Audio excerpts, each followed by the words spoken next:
কোথা তব নব নব পুষ্প সাজ, চারিদিকে পুষ্প যেভাবে সাজ গ্রহণ করতেছে, তোমার কবিতা কোথায়? তোমার কবিতা সাজে না কেন? তুমি সাজো না কেন? বসন্ত আসিয়াছে, তুমি কেন সাজো না? তুমি কেন উন্মননা আজ? তুমি কেন আজ উদাসীন? এত নিমগ্ন হয়ে আছো, উদাসীন হয়ে আছো, বিমর্ষ কেন লাগছে তোমাকে?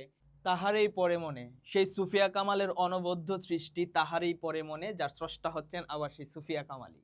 আজকে আমরা সুফিয়া কামালের তাহারই পরে মনে এই কবিতাটি পড়াশোনা করব। এই কবিতাটি তোমাদের এইচএসসি যারা আছো তোমাদের জন্য খুব বেশি গুরুত্বপূর্ণ, কারণ এই কবিতা থেকে প্রশ্ন হয়েই থাকে প্রতি বছর। তো এই কবিতাটাকে কোনোভাবে মিস করা যাবে না। কবিতা আবৃত্তি করা এবং কবিতা বোঝা এক কথা নয়।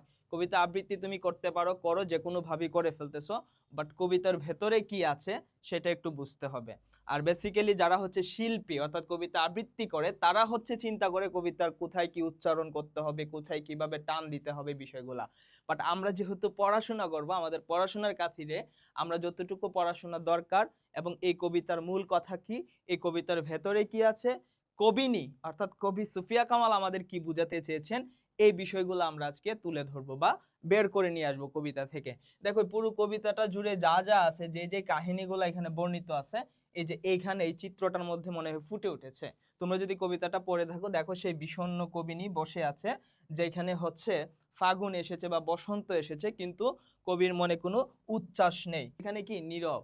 তিনি প্রশ্ন করছেন তার কবি সত্তাকে, হে কবি নীরব কেন?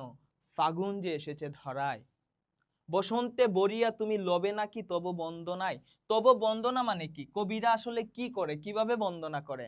কবিতার মধ্যে বন্দনা করে। যেমন জীবনানন্দ দাশ করেছিল বনলতা সেনকে, ঠিক আছে, নির্মলেন্দু গুণ করেছিল স্বাধীনতাকে, কিংবা আমরা যদি আল মাহমুদের কথা বলি, আল মাহমুদ করেছিল যেমন হচ্ছে গ্রামের আইল, পচা মাটির গন্ধ, সৌদা মাটির গন্ধ, এগুলাকে যেমন কবিতায় ঠাঁই দিয়েছিল, বন্দনা করেছিল। কহিল সে মৃদু মধুস্বরে, মানে কহিল সে মৃদু মধুস্বরে, মানে রাগ করেও না, মানে কেমন যেন একটা উদাসীন উদাসীন ভাবে, একটা বিস্মিত স্বরে বলতেছে, মৃদু ভাবে বলতেছে, একদম সফটলি বলতেছে, যেটাকে বলা হয়। বলছে নাই হলো না হোক এবারে, মানে যাই হোক, এই বছর যেহেতু হয় না আর হওয়ার দরকার নাই, ঠিক আছে, এই বছর যেহেতু আমি জানি না, আমার আসলে এগুলো আমি খোঁজ খবর রাখিনি, থাক, এবছর আর বন্দনা করতে হবে না, লিখতে হবে না কিছু গান কিংবা কবিতা কিংবা গীতি কাব্য। হ্যাঁ, এটার ক্লাইম্যাক্স আছে, বুঝছো, টুইস্ট আছে। দেখো, কহিলাম ওগো কবি অভিমান করিছো কি তাই, মানে তুমি কি কোনো কোনো কারণে অভিমান করছো?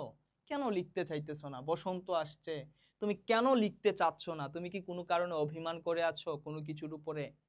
তারপরে তবু বসন্তের প্রতি কেন এই তবু তীব্র বিমুখতা, মানে হোক, সবকিছুই হয়েছে, বসন্ত আসছে, ফুল ফুটছে, ফুল বসন্তকে বরণ করে নিছে, সবকিছু ঠিক আছে, প্রকৃতি সেজে উঠেছে, সবকিছু ঠিক আছে, হোক, তবু বসন্তের প্রতি কেন এই তীব্র, তব তব মানে হচ্ছে তোমার, কেন তোমার তীব্র বিমুখতা, মানে তুমি কেন মুখ ফিরায় নিচ্ছ বসন্তের দিক থেকে? কবি যদি বরণ না করে, সে বুঝাইতে চাইতেছে ভক্ত যে তুমি যদি বরণ না করো, তাহলে তাহলে বসন্ত আলটিমেটলি তার যে রূপ, তার যে গন্ধ, সেই যে প্রকৃতিতে এসে বিচরণ করবে, সেটার কোনো সার্থকতা নেই।